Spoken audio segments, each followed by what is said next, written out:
전에도 말씀드리는 대로 가을에 잘 어울리는 시 한 편을 소개합니다. 김현성이라는 시인이 쓴 시입니다. 가을의 기도라. 가을에는 기도하게 하소서. 낙엽들이 지는 때를 따라 기다려 내게 주신 겸허한 모국어로 나를 채우소서. 특별히 이 가운데 가을에는 기도하게 하소서, 이 시어가 참 아름답다, 그렇게 생각합니다. 가을을 사색의 계절이라 또는 독서의 계절이라 그렇게 부릅니다. 저는 거기다 하나 더 해서 가을은 기도의 계절이다, 그렇게 말씀하고 싶습니다. 춥지도 않고 덥지도 않고 특별히 산기도 하기에 좋은 계절이다, 그렇게 생각을 합니다. 여러분들 바쁘시더라도 가까운 기도원이나 혹은 수양관을 찾아가서 조용히 기도하는 시간을 가져본다면 그것은 참 더할 나위 없는 큰 축복의 시간이 될 줄로 믿습니다. 초대 교부 크리소스톰이라는 사람은 기도에 대해서 이렇게 말했습니다. 기도는 파선당한 자에게 항구이며 물에 빠져 죽어가는 자에게는 생명줄이며 넘어지는 자에게는 지팡이가 되고 가난한 자에게는 보석광이 되며 병든 자에게는 의사이며 기도는 우리에게 계속 축복하는 자이며 환난의 구름을 헤치는 자이다. 아, 기도여, 기도는 인간의 화를 정복하는 자이며 인간의 행복한 튼튼한 기초이며 언제나 계속되는 기쁨의 원천이며 철학의 어머니이다. 왕좌에 앉아있어도 기도할 줄 모르는 자는 가장 불행한 자이며 극도의 궁핍에서 한숨 쉬면서 기도하는 자는 누구보다도 행복한 자이다. 기도의 축복을 이렇게 말하였습니다. 오늘 아침의 말씀에 기도로 죽을 병에서 구원받은 산 증인이 나오고 있습니다. 그는 유대의 왕 히스기야입니다. 여러분들 오늘 본문 1절에 보면 그때에 히스기야가 병들어 죽게 되니라고 말씀을 시작하고 있습니다. 그는 어떤 병인지 정확하게 쓰여 있지는 않습니다만은 죽을 병이라 했습니다. 그러니까 심각하고 아주 치명적인 그런 질병인 것이 분명합니다. 우리는 특별히 이 말씀 가운데 1절 초두에 나오는 말씀 그때에라는 말씀에 주목해 볼 필요가 있습니다. 그때는 언제인가? 정확한 연대로 말하면 히스기야 통치 14년입니다. 더 정확하게 말하면 주전 713년경입니다. 즉 예수님 오시기 전 713년경에 히스기야 왕에게 있었던 일이라는 말씀입니다. 그때는 언제인가? 아수르가 침공한 때였습니다. 이사야 36장 1절에 보면 히스기야 왕 14년에 아수르 왕 산헤립이 올라와 유다의 모든 견고한 성을 쳐서 취하니라, 이렇게 말씀하고 있습니다. 이때는 그야말로 국난의 때였다라고 말씀할 수 있을 것입니다. 여러분, 한 나라가 평화롭게 지속되면 얼마나 좋겠습니까? 그러나 역사는 그것을 허락하지 않는다는 것입니다. 외적의 침입으로 말미암아 나라가 극도로 어렵고 힘든 때였다는 것입니다. 그런데 설상가상으로 왕이 병마저 들었습니다. 왕마저 병에 들었단 말이에요. 그러면 이것이야말로 위기가 아니고 뭐겠습니까? 국난에 처했다 할지라도 왕이라도 건강하게 굳게 서서 나라를 이끌어가야 할 터인데 왕마저 병들었어요. 외적은 침입했죠. 왕은 병들죠. 이거야말로 큰 위기에 봉착했다라고 볼 수가 있습니다. 근데 이 히스기야의 질병은 움직일 수 없는 형편이었습니다. 왜냐하면 하나님께서 선지자 이사야에게 아예 대놓고 말씀하셨습니다. 뭐라고 말씀하셨느냐? 너 이제 유언을 준비해라. 유언을 준비하고 죽을 준비하라. 그렇게 말씀하고 있는 것입니다. 이건 분명한 하나님의 뜻입니다. 선지자를 통해서 하나님이 밝혀주신 그러한 말씀인 것입니다. 여러분들 한번 상상해 보십시오. 여러분들 몸이 좀 불편해서 병원에 가서 동네 병원에 갔는데 큰 병원에 가랍니다. 막 그때부터 놀랄 겁니다. 큰 병원에 가라. 큰 병원에 가서 자세히 조사해 보니까 치료가 어려운 치명적인 암이 나왔습니다. 여러분들 의사가 하는 말이 집에 돌아가셔서 맛있는 거 드시고 편하게 지내십시오. 그러신다면 어떻겠습니까? 아마 그 발걸음이, 병원을 나서는 발걸음이 아마 1000건, 10,000건이 될 것입니다. 이 절대적인 죽음의 말씀 앞에서 히스기야의 반응이 어떠했는가?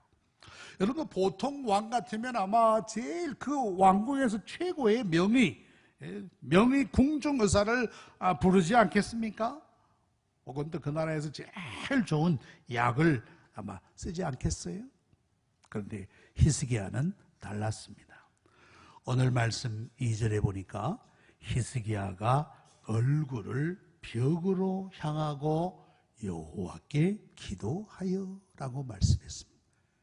히스기야가 얼굴을 벽으로 향하고 여호와께 기도하였다. 이것은 그의 탁월한 경건성을 보여주는 말씀이라고 할 수 있습니다. 죽느냐 사느냐 하는 위기 앞에서 그는 사람을 의지하지 않고 하나님을 먼저 찾았다는 것, 이것이 히스기야의 신앙 경건의 탁월성이라고 말씀할 수가 있을 것입니다. 여러분들 만약에 어떤 질병에 맞닥뜨렸을 때에 어떻게 하시겠습니까? 아까 그 상황처럼 병원에 갔더니만 이런 치명적인 암이 발견되었다라고 하면 어떻게 하시겠어요? 제가 제안합니다. 먼저는 저에게 전화를 주십시오. 목사님, 제가 병원에 갔는데 이러이러한 병이 있다고 합니다. 기도해 주십시오. 먼저 저에게 기도 부탁을 하십시오. 그 다음에 그 병을 더 자세히 아시고 그 병에 좋은 그런 의사를 찾는 것, 그것이 올바른 순서라고 말씀할 수 있습니다. 먼저 하나님을 찾고 하나님의 도움을 구하고 그리고 의수를 찾는 것, 이것이 올바른 하나님의 사람들의 순서가 아니겠는가, 그렇게 생각을 합니다. 얼굴을 벽으로 향하여 기도하였다. 이것이 무엇을 의미하는 것이겠습니까? 여러분, 성경에 보면 재미있는 기사가 있습니다. 이와 유사한 말씀이 있습니다. 이 왕도 얼굴을 벽으로 향하긴 향했습니다. 그 왕이 누구냐 하면 아합이라는 왕입니다. 아합. 열왕기상 21장 4절에 보면 이런 말씀이 나옵니다. 이스라엘 사람 나봇이 아합에게 대답하여 이르기를 내 조상의 유산을 왕께 줄 수 없다 하므로 왕이 근심하고 답답하여 왕궁으로 돌아와 침상에 누워 얼굴을 돌리고 식사를 아니하더라 하는 말씀이 나옵니다. 북이스라엘 왕 아합은 자기 왕궁 옆에 아주 좋은 포도원이 있는 걸 발견했습니다. 그 포도원 주인은 누구냐 하면 나봇이라는 사람이었습니다. 그곳에 나는 포도도 맛있고 아주 열매양도 많고 풍성하고 그 땅이 비옥하기 이루 말할 수 없습니다. 아합의 마음속에 탐욕이 일었어요. 야, 저 포도원 내가 가지면 좋겠다. 그래가지고는 그 포도원 주인에게 의사를 타진했더니만 하는 말이, 왕이시여 미안합니다만 안 됩니다. 이것은 우리 조상들로부터 주신 땅입니다. 그러므로 왕께 팔 수가 없습니다. 이런 소식을 들은 거예요. 그랬더니만 이 왕이 한마디로 삐진 겁니다. 삐졌어요. 아니 왕이 말하면 뭐 좀 먹혀야 될 텐데 왕의 말이 먹히지도 않는단 말이에요. 그래가지고 이 아합 왕이 완전히 삐졌어요. 그래가지고 왕궁으로 돌아와 침상에 누워 얼굴을 돌리고 식사를 아니하더라. 나 화났어. 나 밥 안 먹을래.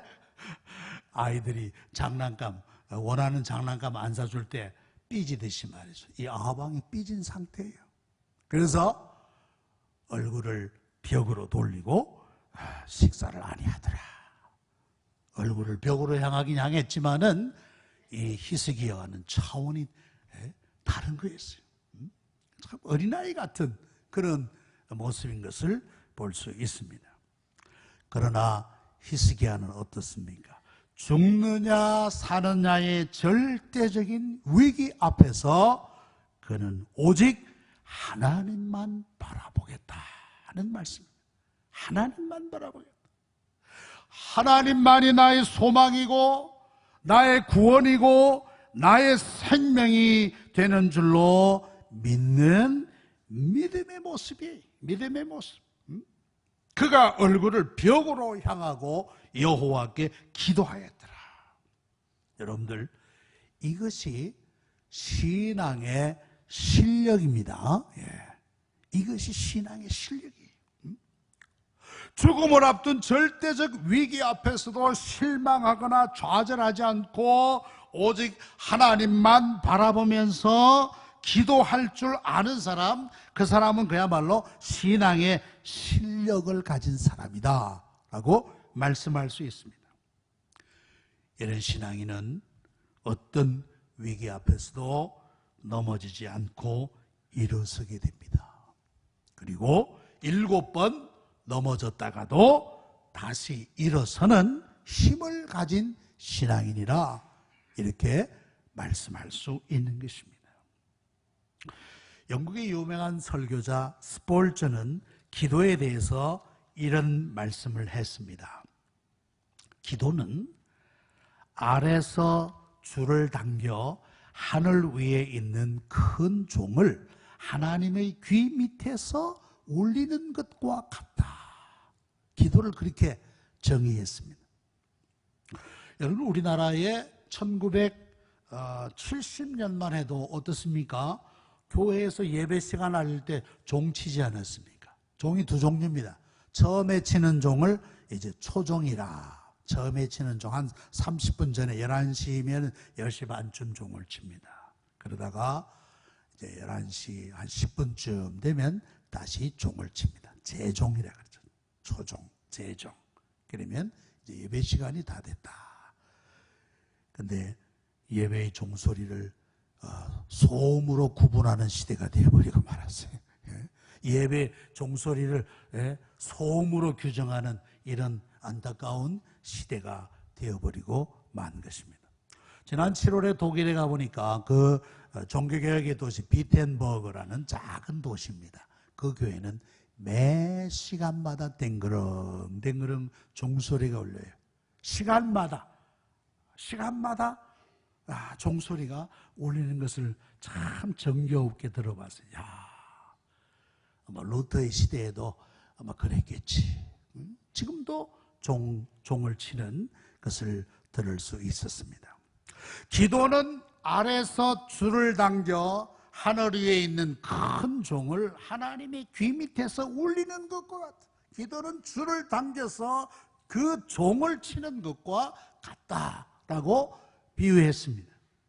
그런데 종 치는 모습을 보면 다양합니다. 어떤 사람은 말이죠, 힘도 들이지 않고 줄을 당깁니다. 힘도 들이지 않고 줄을 당기다가 아이고 이 종 잘 안 쳐지네 하고는 그만두는 사람이 있어요. 힘껏 당겨보지도 않고 중간에 그만두는 사람이 있고, 또 어떤 사람은 한 번만 줄을 당겨봅니다. 한 번 억지로 당겨서 땡그르릉 소리 나면 아이고 됐구나. 한 번 줄을 당기는 사람이 있어요. 또 어떤 사람은 그 줄을 단단히 잡고 전력을 다해서 계속 당기는 거예요. 계속 줄을 딱 붙잡고 종이 계속 울리도록 잡아당기는 그 사람, 하나님의 귀 밑에 그 하나님의 종이 울리도록 줄을 단단히 붙잡고 줄을 당기는 사람, 이 사람이야말로 기도의 승리자라고 볼 수가 있어요. 한 번 힘도 안 들이고 아이고 안 되네, 그만두자. 한 번 쳐놓고는 아이고 안 되겠다. 여러분들, 기도의 줄을 단단히 붙잡고 울릴 때까지 계속 잡아당기는 그 사람이 기도의 승리자라고 볼 수가 있습니다. 히스기야는 얼굴을 벽으로 향하고 여호와께 기도하였더라. 그런데 여러분들, 이 히스기야의 기도의 실력이 어느 날 아침에 갑자기 샘솟듯이 솟는 것이 아니라는 것입니다. 신앙의 실력이 하루아침에 갑자기 하나님이 은혜를 주셔서, 물론 그렇게 은혜를 받는 경우도 있지만은 그렇지 않았어요. 기도의 실력은 평소 실력에서 나온다는 거예요. 평소 실력. 아까 처음 말씀드린 대로 아수르 왕이 유다를 침략할 때 작은 도성들이 정복당하는 이 국가의 위기 때 이 히스기야가 어떻게 한 줄 아십니까? 그는 먼저 자기 옷을 찢었어요. 자기 옷을 찢고 여호와의 전에 나아갔더라 그랬습니다. 왕이 먼저 앞장서서 솔선수범해서 자기가 먼저 회개하는 그런 표시를 했던 것입니다. 신하들들은 너희들의 옷을 찢으라 그렇게 말씀하지 않았어요. 자기가 먼저 자기 옷을 찢었어요. 이것은 뭡니까? 이러한 모든 국난이 나의 부덕의 소치로 알고 그는 먼저 하나님 앞에 나가 자기가 먼저 회개하면서 하나님 앞에 기도했던 것입니다. 얼마나 겸손하고 경건의 훈련이 되어 있던 왕인지 모릅니다. 그 다음에는 아수르에서도 어떻게 하느냐? 랍사게라는 장군을 보내가지고 유다를 조롱합니다. 또 협박합니다. 또 회유합니다. 너희들의 하나님은 주무시는 것 같다. 너희들의 하나님이 너희를 구원할 것 같지 않다. 그러니까 너희들 우리에게 항복해라 하면서 조롱하고 협박하고 회유합니다. 히스기야에게 편지를 보내서 항복하도록 협박을 가합니다. 그때 히스기야가 어떻게 했느냐? 여호와의 전에 올라가 그 글을 여호와 앞에 펴놓고 여호와 앞에 기도하였더라. 하나님, 이 편지가 그 적국에 보낸 그들의 문서입니다. 하나님, 이거 보십시오. 이거 보세요. 하나님, 하나님의 백성을 이렇게 위협하는 저들을 그냥 두시겠습니까? 그런 왕으로서 앞장서서 이 궁단 앞에서 기도로 문제를 해결하기 위해서 그야말로 영적 사투를 벌였다라고 말씀할 수가 있을 것입니다. 영적 사투. 여러분, 기도는 영적 사투예요. 그저 편안하게 한번 줄 잡아 당겨가지고 안 되면 포기하는 것이 아니라 하나님의 귀 밑에 올리는 그 줄을 단단하게 잡고 당기는 그 사람이에요. 그 사람. 자, 이렇게 히스기야가 하나님 앞에 자기 옷을 찢으며 평소에 기도했던 것입니다. 평소에 기도의 실력이 있었던 왕이었다라고 볼 수가 있습니다. 그때 하나님의 놀라운 역사가 일어났습니다. 이사야 37장 36절에 보니까 그런 말씀이 나옵니다. 여호와의 사자가 나가서 아수르 진중에서 18만 5천인을 쳤으므로 아침에 일찍이 일어나 본즉 시체뿐이라. 하나님 여호와의 사자가 나가서 그 아수르 군대를 다 섬멸시켜버리고 말았습니다. 그 수가 얼마냐? 18만 5천이나 되었더라. 이 얼마나 엄청난 기적입니까? 유다는 칼 한 번 휘두르지 않고 또 화살 한 방 쏘지 않았습니다. 그럼에도 불구하고 하나님이 이 놀라운 기적의 승리를 유다에게 허락해 주셨다는 말씀입니다. 히스기야는 놀라운 하나님의 기도와 응답에 대한 이적을 체험하며 그러면서 기도의 실력이 점점 쌓아졌다라고 볼 수가 있습니다.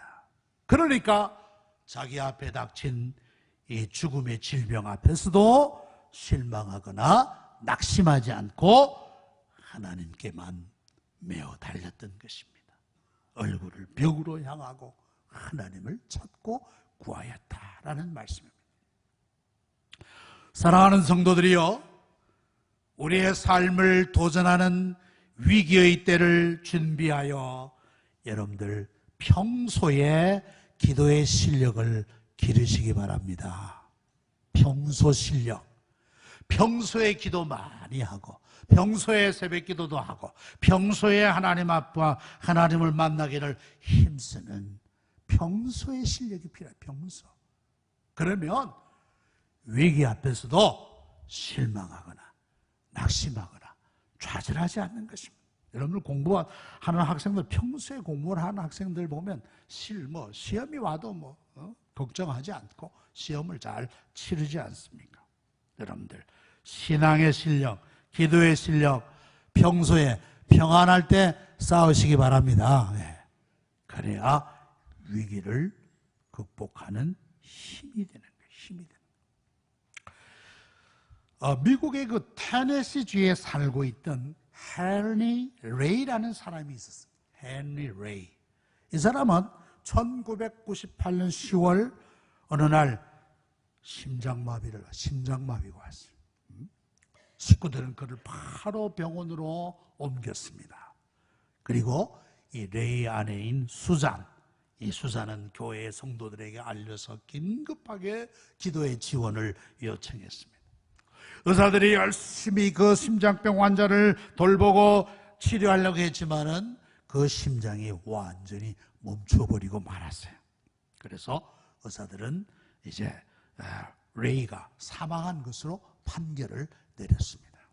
그러나 성도들은 계속해서 이 레이를 위해서 기도했어요. 의료진들이 다 포기한 후에 1시간 30분이 흘렀는데 레이의 심장이 다시 뛰기 시작한 거예요. 그리고 레이의 그 뇌가 손상이 없이 정상적으로 회복되는 일이 일어났다고 합니다. 의료진들의 볼 때에는 의학적으로는 불가능한 일이지만 발생했고, 성도들의 기도로 보면 하나님이 그 레이에게 개입하신 것이 분명하였다라는 사실입니다. 이 히스기야는 평소의 기도의 실력을 가지고 하나님 앞에 얼굴을 벽으로 향하고 기도하는데, 뿐만 아니라 히스기야는 평소에 자기가 처신하였던 신앙의 모든 행위들을 열거하면서 하나님의 자비와 긍휼을 구하였다라는 말씀입니다. 하나님, 저 아시지요? 제가 어떻게 산 거 아시지요?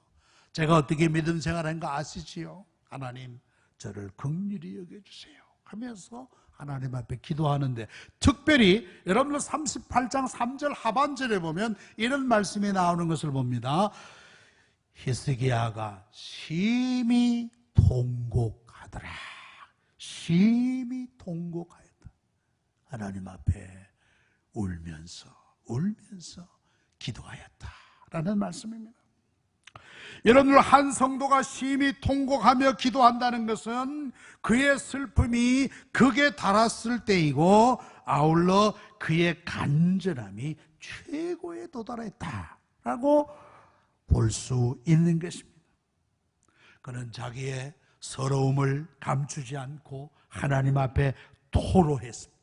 그야말로 자기의 있는 속을 다 하나님 앞에 내어놓는 모습을 볼 수 있습니다. 여러분들, 놀랍게도 이것도 하나님께서 자기의 백성들을 치유하시는 한 방법이라고 하는 사실입니다. 자기 백성을 치료하는 방법, 눈물을 통하여 하나님이 자기 백성들의 마음을 쓰다듬어 주신다는 사실입니다. 여러분들, 눈물은 소중한 치유의 명약이라고 볼 수 있어요. 눈물은 소중한 겁니다. 특별히 하나님 앞에서 흘리는 눈물은 이건 굉장히 소중한 거예요. 여러분들, 사랑하는 성도들이요, 답답하고 힘들 때 하나님 앞에 나와서 많이 우시기 바랍니다. 예. 우셔요. 우셔. 엉엉 우세요. 엉엉 우세요. 하나님, 왜 제게 이르십니까? 예? 하나님, 왜 저에게 이럴 수가 있습니까? 여러분들, 하나님 앞에 한번 때를 써보십시오. 예? 울면서 때를 써보세요. 하나님, 저에게 어떻게 이럴 수가 있습니까? 제가 그래도 믿음으로 살려고 애를 쓰고 내가 믿음으로 살려고 이렇게 지금까지 왔는데 하나님, 저 너무하십니다. 하나님 너무하시네요. 예? 울면서 기도하면 하나님이 은혜의 역사가 일어날 줄로 믿습니다. 예. 여러분, 제가 사진을 하나 보내드릴게요. 우리나라 1970년대 어려울 때, 저 사진이 어디냐면 청계천에 그 옛날에 청계천변에 아주 가난한 사람들이 살지 않았습니까? 저 부인이 남편이 표계력으로 지금 죽느냐 사느냐 하는 그 어려운 때였대요. 그때 아기를 들쳐업고 나와서 기도하는 것을 그 청계천 사역을 하시는 일본인 목사님이 저 장면을 찍었어요. 저 광경 보십시오. 1970년대 초일 겁니다. 하나님 앞에 울면서 하나님만 바라보며 기도하는 아주 그 절실한 기도의 장면을 딱 사진 한 장으로 보여주고 있습니다. 하나님은 성도들이 흘리는 눈물 한 방울 한 방울을 기억하실 것입니다.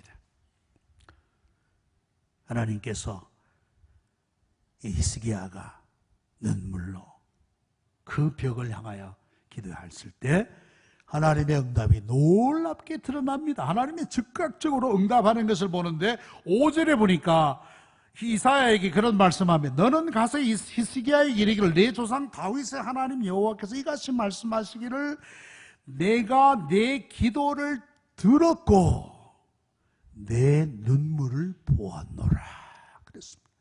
내 기도를 들었고 내 눈물을 보았노라. 내가 너의 생명을 15년이나 더하게 하리라. 15년.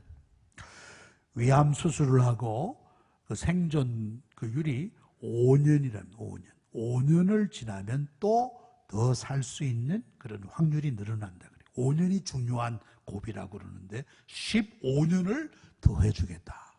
예, 3배나 삶을 더 요즘 현대의학적으로 보면 3배나 더 삶을 하나님이 연장해 주시는 거예요. 여기 중요한 것은 내 기도를 들었고 내 눈물을 보았노라. 하나님은 여러분의 눈물의 기도를 들으시고 여러분들의 눈에서 흘리는 그 귀한 눈물을 하나님이 보신다는 사실입니다. 이것을 믿는 사람은 어떠한 환경 가운데서도 낙심하지 않고 기도에 무릎을 꿇을 수 있다라는 사실입니다. 올해는 종교개혁 500주년이 되는 역사적인 해입니다. 그래서 우리가 이번 주일부터 이번 주 수요일부터 3일 동안 종교개혁 500주년 기념 부흥회를 합니다. 여러분들 이 시간에 많이 참석하십시오. 저기 오실 이남규 교수님은 합동신학대학원에서 조직신학을 가르치는 훌륭한 교수님이십니다. 종교개혁사에 아주 밝으신 분입니다. 종교개혁 시대에 마틴 루터에게 절친한 친구가 있었습니다. 그 친구가 누구냐면 프레드릭 미코니우스라는 친구가 있었습니다. 그런데 1540년 이 프레드릭 미코니우스가 중병에 걸리고 맙니다. 모든 사람들이 말합니다. 그는 얼마 되지 않아 죽을 것이다. 얼마 가지 않아 죽을 것이다. 1540년이면 종교개혁을 1517년에 시작했습니까? 그러니까 이제 막 20년, 23년 정도 흘러서 막 종교개혁이 막 진행될 그런 시대였는데 이 절친한 친구가 죽게 되었단 말이에요. 그래가지고 이 미코니우스가 루터에게 작별의 편지를 썼습니다. 사랑하는 친구요, 내가 먼저 갈 것 같습니다. 아무쪼록 하나님의 은혜로 이 종교개혁 사업이 끝까지 잘 완수되기를 바라고 천국에서 만납시다 하고 작별 편지를 루터에게 보냈어요. 그랬더니만 루터는 이 편지를 받고 즉시 회답했습니다. 뭐라고 했느냐? 나는 교회를 세워나가는 일에 있어서 아직도 자네를 필요로 하기 때문에 내가 하나님의 이름으로 살 것을 명령하네. 루터가 자기 친구에게 그렇게 했어요. 내가 하나님의 이름으로 명령하노니 자네가 살 것이네. 주님은 내가 사는 동안 자네의 죽음을 듣게 하지 않을 것이며 자네를 나보다 더 오래 살게 할 것이네. 나는 이것을 위하여 기도하네. 이것은 나의 뜻이요 이 뜻이 이루어질 것을 비네. 왜냐하면 나는 다만 하나님의 이름을 영화롭게 하기 위해서 이렇게 빌기 때문이네. 하나님의 이름을 영화롭게 하고 하나님의 교회를 세우기 위해서 나는 자네가 생명이 더 연장되기를 하나님 앞에 비네. 미코니우스에게 그렇게 편지를 썼습니다. 루터의 편지가 이 미코니우스에게 도착했을 때는 미코니우스는 사망 직전에 있었습니다. 그는 말도 할 수 없는 그런 상태에 있었습니다. 그 친지들이 루터가 보낸 편지를 그에게 읽어주었어요. 얼마 후에 그는 회복되었고 사실상 루터보다도 2달 더 살다가 세상을 떠났어요. 루터의 말 그대로 2달 더 살다가 세상을 떠나는 이적을 체험하였던 것입니다. 이제 말씀을 맺겠습니다. 기도는 항상 하여야 합니다. 그러나 가을은 기도하기에 더 좋은 계절이라고 말씀할 수 있습니다. 여러분들 어떤 문제든지 그것을 가지고 하나님 앞에 나아가는 것이 중요합니다. 기도의 말이 불분명해도 괜찮고 기도의 어순이 틀려도 괜찮습니다. 하나님 다 듣습니다. 들으십니다. 울고 싶을 때는 우십시오. 하나님은 우리의 눈물을 보십니다. 하나님은 우리의 어둔한 기도를 들으십니다.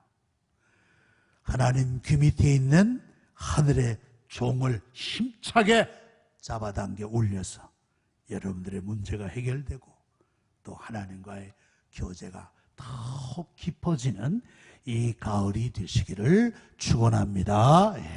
기도하십시다. 거룩하신 하나님 아버지, 우리에게 기도할 수 있는 특권을 주셔서 감사합니다. 그럼에도 불구하고 우리는 기도하기에 얼마나 게으른지 알 수가 없습니다. 용서하여 주시옵소서. 부지런히 하나님을 찾으며 부지런히 하나님을 만나고 우리의 모든 어려운 일들이 주님 앞에서 해결되게 하여 주시옵소서. 이 가을에 하나님과의 교제가 더욱 깊어지게 하여 주시옵소서. 예수님의 이름으로 기도하옵나이다. 아멘.